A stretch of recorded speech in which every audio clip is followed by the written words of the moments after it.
Hey everybody, what is going on? I hope you guys are all doing well, and welcome to another tutorial video. In this video, I'm going to be explaining to you guys how you can implement Lodgify into your Squarespace site.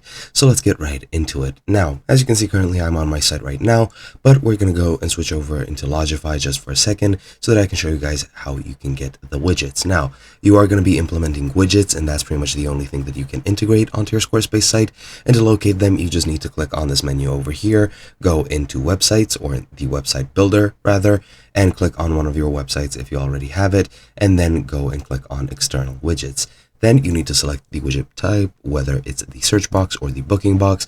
I'll just select the booking box as an example. Just select the rental, the language you're using, the currency.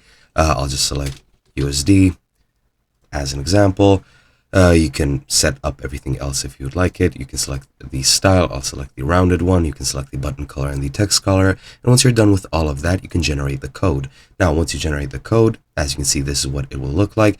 You need to, as you can see in the instructions, copy this to the clipboard and paste the code into the pages of your website where you want the widget to appear. And you can paste it as many times as needed. And so let's get right into it. So I'm just going to click on this, copy this over, and we're going to go back to our page, click edit, and we're going to add a code block. And once we've added that, we can edit it and we can just paste over this. And now that I've pasted it over, it seems to not be appearing. So I'm not sure if I'm supposed to put an embed block instead of a code block. So let me just try that.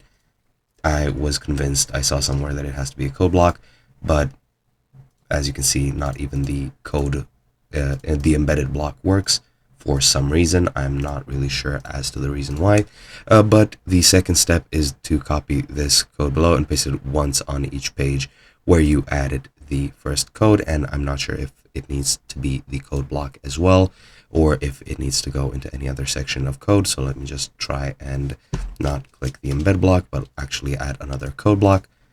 So for example, let's go to code. I'm going to add that, then edit this, and I'm going to add this here, and it should be good. Or rather, let me do this first. And now this should work. And now that I save this, click exit, and it should display. There we go. It displays it 2 times for some reason. This is, I think, the embed block, but this is the code block, which works after I've added the second one, so you can do it in both ways. And yeah, that's pretty much it. I hope you guys enjoyed, and I'll be seeing you guys in another video.